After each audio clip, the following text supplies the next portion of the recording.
PRAN പ്രതിഷ്ഠയോടനുബന്ധിച്ചിട്ടുള്ള ചടങ്ങുകൾ അവിടെ പുരോഗമിക്കുകയാണ്. പ്രധാനപ്പെട്ട പൂജകൾക്ക് തുടക്കമായിട്ടുണ്ട് അയോധ്യയിൽ നിന്ന് കൂടുതൽ വിവരങ്ങളുമായി രഞ്ജിത്ത് രാമചന്ദ്രൻ ചേരുന്നു. രഞ്ജിത്തിലേക്ക്.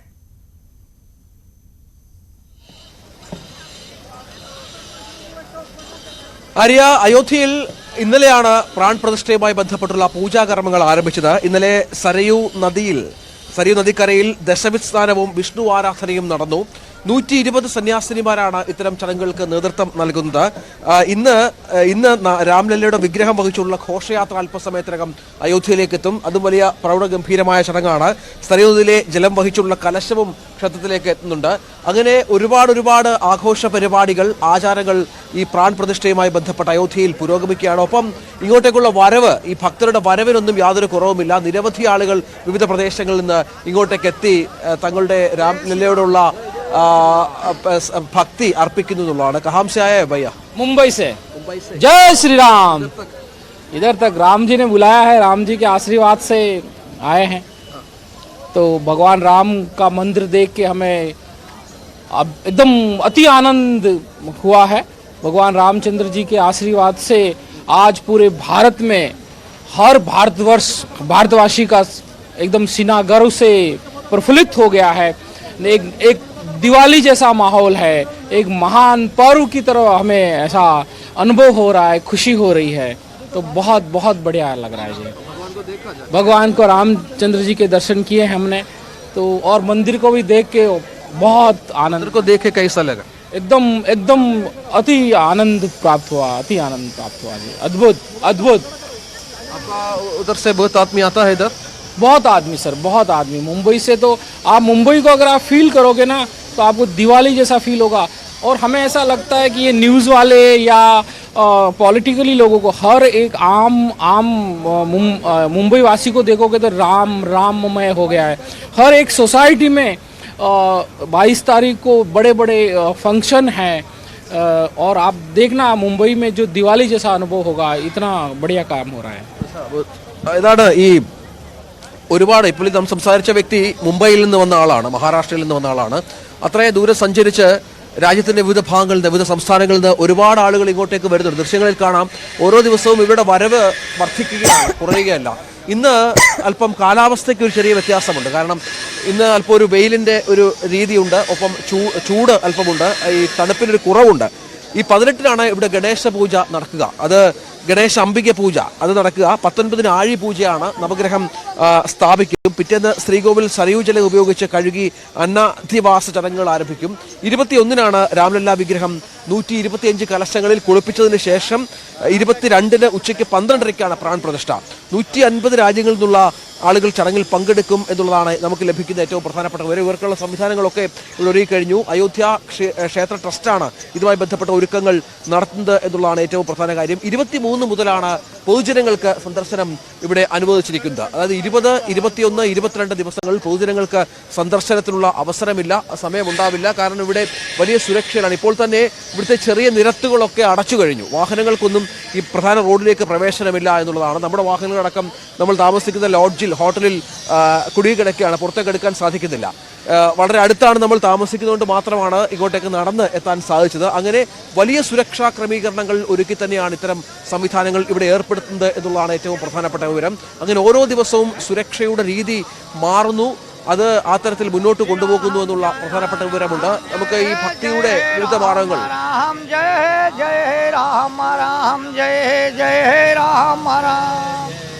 श्री राम जय राम जय जय राम राम जय जय राम जय राम जय जय राम श्री राम जय राम जय जय राम श्री राम जय राम जय जय राम श्री राम. അയോധ്യയിൽ ഇപ്പോൾ പൂജ ചെയ്യുന്ന പ്രധാനപ്പെട്ട 4 വിഗ്രഹങ്ങൾ ഈ ശ്രീകോവിൽ പ്രതിഷ്ഠിക്കുമെന്നുള്ള പ്രധാനപ്പെട്ട വിവരം പുറത്തു വന്നിരുന്നു ഇന്നലെ തന്നെ. അതായത് രാംലല്ല വിഗ്രഹത്തിനൊപ്പം ഭരതൻ, ശത്രുഘ്നൻ, ലക്ഷ്മണൻ സഹോദരന്മാരുടെ വിഗ്രഹങ്ങൾ അടക്കം പ്രതിഷ്ഠിച്ചുള്ള ഒരു വലിയ ക്ഷേത്രമാണ് ഇവിടെ വിഭാവനം ചെയ്യുന്നത് എന്നുള്ളതാണ് ഏറ്റവും പ്രധാനപ്പെട്ട കാര്യം. നമുക്ക് ചില ആളുകൾ കുടുംബമായി തന്നെ വരുന്നവരുണ്ട്. കഹാസേ ഭയ്യ? हम कर्नाटक से. ತುಂಬಾ ಚೆನ್ನಾಗಿದೆ ಇಲ್ಲಿ, ತುಂಬಾ ಖುಷಿ ಆಯಿತು ರಾಮ ಮಂದಿರ ನೋಡಿ. ಮತ್ತು ನಮ್ಮ ಫ್ಯಾಮಿಲಿ ಇಡೀ ಬಂದಿದ್ದೀವಿ. I'm actually from I'm staying in USA, but I specifically came for Ram Mandir inauguration. So, yeah, family, full family. This is my How wife. many days you are staying here? We are staying for 5 days. 5 days. We are staying in Kashi. We came to Ayodhya for Ram Mandir, to see Ram Mandir. How do you feel when come to this place?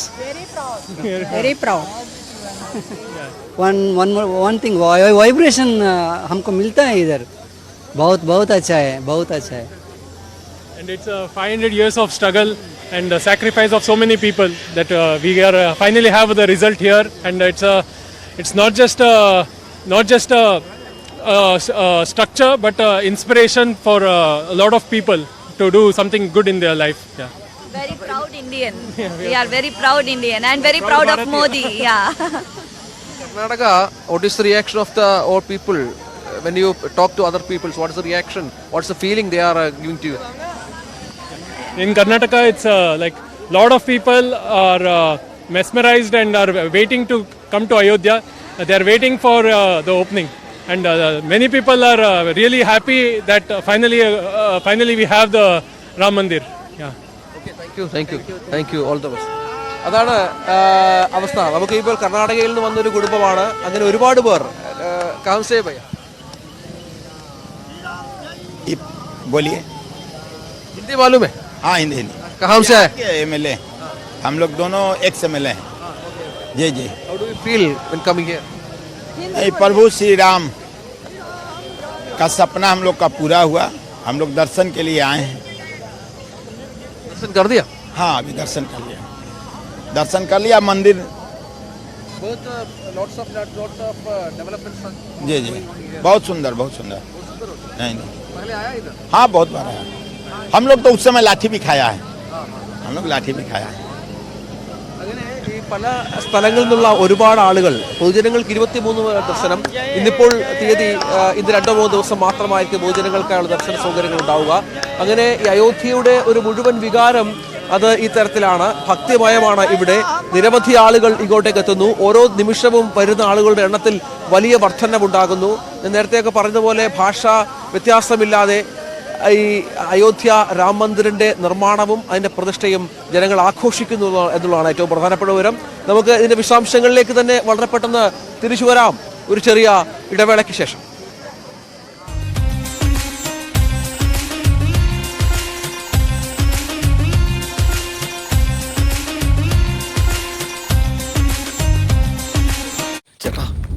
അതും ഒരാഴ്ച എല്ലാവർക്കും ആഘോഷമാണ്. എല്ലാ ജാതി മതസ്ഥരും ഒന്നിച്ച് വണങ്ങുന്ന, തേവരെ വണങ്ങുന്ന ഒരു വിളക്കൊക്കെ വെച്ചിട്ട് എല്ലാ ജാതിമതം എല്ലാവരും നല്ലൊരു ഇത്തവണത്തെ ആഘോഷത്തിന് ഒരു ഇരട്ടിയായിരിക്കും ഞങ്ങൾ പ്രതീക്ഷിക്കുന്നു. അദ്ദേഹം കൂടി ഇവിടേക്ക് എത്തുന്നുണ്ട്. അതെ, തന്നെ പ്രസിദ്ധിയുള്ള ക്ഷേത്രമാണെങ്കിലും ഇപ്പോൾ ലോകം തിരയാൻ തുടങ്ങി. ആരാണ് ത്രിപുരയാർ ക്ഷേത്രം, എവിടെ, എന്താണ് അതിന്റെ ചരിത്രം? അതെ 2000 വർഷങ്ങൾ പഴക്കമുള്ള ഒരു ക്ഷേത്രമാണത്. അതെ, ഇന്ത്യൻ പ്രധാനമന്ത്രി ആയതുകൊണ്ട് ഞങ്ങൾക്ക് ഭയങ്കര ഇഷ്ടമാണ്. അപ്പൊ മോള് നിർബന്ധിച്ചപ്പോൾ ഞങ്ങൾ ഇങ്ങനെ പോകുന്നു. ഭയങ്കര ഒരു ആവേശല്ലേ പ്രധാനമന്ത്രിനെ കാണാന്ന് പറയുന്നത്. ഇല്ല, ആദ്യമായിട്ടിരിക്കുക. അതിന്റെ എക്സൈറ്റ്മെന്റ് ഉണ്ട്. ഇല്ല, അത് ജോലിയുടെ ബുദ്ധിമുട്ടുള്ളതുകൊണ്ട് അങ്ങോട്ട് വരാൻ പറ്റിയില്ല. ഇപ്പൊ നമ്മുടെ നാടാണ്, ഞങ്ങളുടെ സ്വാമിയാണ്, ശ്രീരാമസ്വാമിയാണ്, ഞങ്ങളുടെ തേവരാണ്. അതുകൊണ്ട് ഞങ്ങൾക്ക് കാണണം. ശക്തിയുള്ള തേവരാണ്. അതെ, ഞങ്ങളുടെ തേവരാണ്, ഞങ്ങളുടെ നാട് ഭരിക്കുന്ന തേവരാണ്. അതുകൊണ്ട് ഞങ്ങൾക്ക് കാണണം. അവർ കാണാൻ വരുമ്പോ പിന്നെ ഞങ്ങളുടെ നാട് ഫേമസ് ആവും. കുറച്ചും കൂടെ നാലമ്പലം കുറച്ചും കൂടെ ഫേമസ് ആവും. എല്ലാം കൊണ്ടും മൊത്തം ഇപ്പൊ തന്നെ തിരയാൻ തുടങ്ങി. ഏതാണ് ത്രിപുരാർ അമ്പലം, അവിടുത്തെ ഐതിഹ്യം ഏത്, ചരിത്രം ഏത്, പ്രധാന ആചാരങ്ങളൊക്കെ അന്വേഷിക്കാൻ തുടങ്ങി. അതെ. എന്തൊക്കെയാണ് ഇവിടുത്തെ പ്രധാന ആചാരങ്ങൾ? മീനൂട്ടുണ്ട്, വെടി വഴിപാടുണ്ട്. ഞാൻ മറ്റേ മന്ത്രിയിൽ പോയി കണ്ട് നമ്മുടെ മുഖ്യമന്ത്രിനെ. ഇപ്പൊ എനിക്കിത് കാണണം. ഞാൻ നാട്ടിൽ വന്നാണ് എന്റെ ആങ്ങളായിട്ട്. അപ്പൊ ഞാൻ ദേവനെ ഇവരൊക്കെ വെച്ച് പൂജിക്കുന്ന, ആരാധിക്കുന്ന ആളാണ്. എനിക്ക് സേവ കിട്ടിയിട്ടുണ്ട്. പോരെ, സത്യം. ഞാൻ ക്ഷേത്രം നിങ്ങൾ എവിടെയുള്ള ആളുകളാണോ അതോ? ഞാൻ ചേലക്കരയുള്ള ആളാണ്. ചേലക്കര.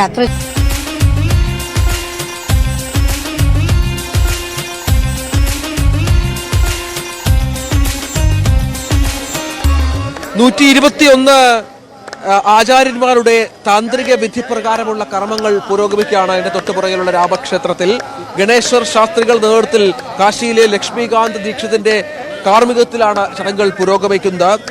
നമുക്ക് കാണാം, ദൃശ്യങ്ങളിലൊക്കെ ഒരുപാട് ആളുകളെ കാണാം. कहाँ से आए? हम कर्नाटक से हैं। कर्नाटक से, बेंगलोर शहर से। मेन राजस्थान है हमारा प्रॉपर, हम कर्नाटक में रहते हैं और कर्नाटक से इधर अयोध्या आए। कितना दिन हो गए इधर? हमको आए आज 5वां दिन चल रहा है। पूरा दिन हाँ, इधर ही 22 तारीख तक यहाँ पर ही है।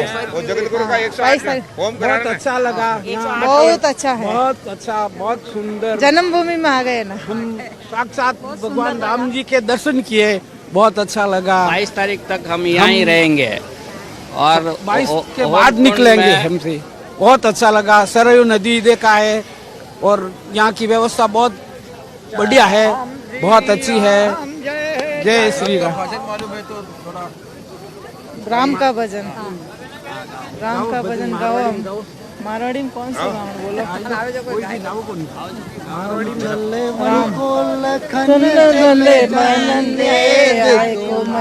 मैया को राम बनाएंगे, राम बल्ले जन को धन बन जाएंगे, राम चले बन चले जाएंगे, को हम चले जाएंगे। बेटा तुमको भूख लगेगी भोजन कैसे लाओगे, बेटा तुमको भूख लगेगी भोजन कैसे लाओगे, राम फल खाएंगे तो खाते चले जाएंगे, राम फल खाएंगे तो खाते चले जाएंगे, चले वन को लखने चले जाएंगे। അതാണ് ഈ കർണാടകയിൽ നിന്ന്, ഗുജറാത്തിൽ നിന്ന്, ബീഹാറിൽ നിന്ന് എന്നല്ല, രാജ്യത്തിന്റെ വിവിധ സംസ്ഥാനങ്ങളിൽ നിന്ന് നിരവധി ആളുകൾ ഇങ്ങോട്ടേക്ക് എത്തുന്നു. പ്രാൺ പ്രതിഷ്ഠയ്ക്കുള്ള എല്ലാ ഒരുക്കങ്ങളും അതിന്റെ അന്തിമഘട്ടത്തിലാണ് എന്നുള്ളതാണ് ഏറ്റവും പ്രധാനപ്പെട്ട കാര്യം. നമുക്കറിയാം, പ്രധാനമന്ത്രി അടക്കം പ്രാൺ പ്രതിഷ്ഠയ്ക്കുള്ള ചടങ്ങുകളിലേക്ക് എത്തുന്നുണ്ട്. ഒപ്പം ഗവർണറുണ്ട്, UP ഗവർണർ, UPയുടെ മുഖ്യമന്ത്രി അടക്കമുള്ള ആളുകളുണ്ട്. ഇവർക്കൊക്കെയുള്ള താമസ സൗകര്യങ്ങളൊക്കെ ഇവിടെ തയ്യാറാണ്. നമുക്കറിയാം 15,000-ഓളം ആളുകൾ ആ ദിവസം ഇവിടെ പങ്കെടുക്കുമെന്നുള്ള വിവരങ്ങളാണ് പുറത്തു വരുന്നത്. അവർക്ക് അടക്കം സംസ്ഥാനത്തെ ഈ അയോധ്യയിലെ വിവിധ ഹോട്ടലുകൾ ഏറ്റെടുത്ത് സർക്കാർ തന്നെയാണ് ഈ കർമ്മങ്ങൾ ഒരുക്കുന്നത് എന്നുള്ളതാണ് ഏറ്റവും പ്രധാനപ്പെട്ട കാര്യം. ഒപ്പം രാമക്ഷേത്ര ട്രസ്റ്റ് ചില സ്ഥലങ്ങളിൽ ഈ ഹട്ടുകൾ നിർമ്മിച്ച് ഈ സന്യാസിമാർക്കടക്കമുള്ള താമസ സൗകര്യങ്ങൾ ഏർപ്പെടുത്തുന്നു. അങ്ങനെ പൂർണ്ണമായ തരത്തിലുള്ള വലിയ സന്നാഹങ്ങളോടുകൂടിയുള്ള ഒരു പ്രതിഷ്ഠാ ചടങ്ങാണ് ഇവിടെ ആരംഭിക്കാൻ പോകുന്നത്. ഒപ്പം അതിന്റെ പ്രധാനപ്പെട്ട ചടങ്ങുകൾ ആരംഭിച്ചു കഴിഞ്ഞു. ഈ അയോധ്യയിലെ എല്ലാ ഹോട്ടലുകളും പൂർണ്ണമായും ബുക്കിംഗ് പൂർത്തിയായി കഴിഞ്ഞു. ഒരു ഹോട്ടലിൽ പോലും മുറിയില്ലാത്ത അവസ്ഥയാണ്. ഇങ്ങോട്ടേക്ക് ട്രെയിനുകൾ, ചാർട്ടർ ചെയ്ത ട്രെയിനുകൾ വരുന്നുണ്ട്, വിമാനങ്ങൾ വരുന്നുണ്ട്. സഞ്ചാരികൾക്ക് ഇന്നു മുതൽ നിയന്ത്രണം ഏർപ്പെടുത്തിയ പശ്ചാത്തലം കൂടി നമ്മൾ കൂട്ടിക്കാണണം. ഇവിടേക്ക് വരുന്നവർക്കൊക്കെ ഇപ്പോൾ ഇന്നു മുതൽ 3 തലത്തിലുള്ള പരിശോധനാ സംവിധാനങ്ങൾക്ക് ശേഷമാകും ഇവിടെ നിന്ന് ഈ ക്ഷേത്രത്തിനകത്തേക്ക് ആളുകളെ കയറ്റുക. അത്തരത്തിൽ വലിയ തന്ത്രപ്രധാനമായ ലോകം കാത്തിരിക്കുന്ന ഒരു ചടങ്ങിനുള്ള എല്ലാ തരത്തിലുള്ള ഒരുക്കങ്ങളും പൂർത്തിയാകുന്നു. അതിനുശേഷം ആ ചടങ്ങിലേക്ക് 23 മുതൽ പൊതുജനങ്ങൾക്കായി തുറന്നു കൊടുക്കുന്നു. 30 മുതലാകും ശരിക്കുള്ള ആചാരവിധി പ്രകാരമുള്ള ദർശനവും മറ്റു കാര്യങ്ങളുമൊക്കെ സംഭവിക്കുക. പ്രസാദമൊക്കെ അടക്കം വിതരണം ചെയ്ത് ഭക്തർക്ക് ഇവിടെ എത്തി കാര്യങ്ങൾ കണ്ടുമടങ്ങാൻ സാധിക്കുക എന്നും രാമക്ഷേത്ര ട്രസ്റ്റ് അറിയിച്ചിട്ടുണ്ട്. പക്ഷേ 23 മുതൽ പൊതുജനം കാണാനുള്ള സൗകര്യമുണ്ട്. നമുക്കറിയാം, ഇവിടത്തേക്കുള്ള ട്രെയിൻ ടിക്കറ്റുകൾ, ഫ്ലൈറ്റ് ടിക്കറ്റുകളെല്ലാം വരുന്ന 2 മാസത്തേക്ക് പൂർണ്ണമായും ബുക്ക് ചെയ്തു കഴിഞ്ഞു എന്നുള്ള വിവരങ്ങളും പുറത്തു വരുന്നുണ്ട്. രാജ്യത്തിന്റെ വിവിധ ഭാഗങ്ങളിൽ നിന്നുള്ള നിരവധി സന്ദർശകർ ഇങ്ങോട്ടേക്ക് എത്തുന്നുണ്ട്. കേരളത്തിലെ ആളുകൾക്ക് ഫെബ്രുവരി 22-നാണ് കേരളത്തിൽ നിന്നുള്ള ഒരു സംഘം ആളുകൾ ഇങ്ങോട്ടേക്ക് എത്തുക എന്നും രാമക്ഷേത്ര ട്രസ്റ്റ് അറിയിക്കുന്നുണ്ട്. അങ്ങനെ എല്ലാ തരത്തിലുള്ള സംവിധാനങ്ങളും ഒരുക്കിക്കൊണ്ട് വലിയ തോതിൽ ഒരു പ്രാൺ പ്രതിഷ്ഠാ ചടങ്ങിന് അയോധ്യ സാക്ഷ്യം വഹിക്കാൻ പോവുകയാണ്. അതിനുള്ള അവസാനവട്ട ഒരുക്കത്തിലാണ് ഇതുമായി ബന്ധപ്പെട്ട ആളുകൾ എന്നുള്ളതും നമ്മൾ കാത്തിരുന്ന് കാണണം. അത്തരത്തിൽ എല്ലാ മേഖലകളിലുമുള്ള വികസന കുതിപ്പിനും അയോധ്യ ഒരുങ്ങുന്നു എന്നുള്ള കാര്യങ്ങളും വരുന്നുണ്ട്. അങ്ങനെ ഇന്നലെ മുതൽ തന്നെ തുടങ്ങിയ ഈ പ്രതിഷ്ഠാ ചടങ്ങുകളുമായി അനുബന്ധിച്ചുള്ള പൂജകൾ അതിപ്പോഴും പുരോഗമിക്കുകയാണ്. 22 വരെ ആ പൂജ ചടങ്ങുകൾ നീണ്ടു നിൽക്കുകയും ചെയ്യും. തത്സമയ വിവരങ്ങളും റിപ്പോർട്ടുകളുമായി ന്യൂസ് 18 സംഘം അയോധ്യയിലുണ്ട്. തൽക്കാലത്തേക്ക് സൈനിങ് ഓഫ്.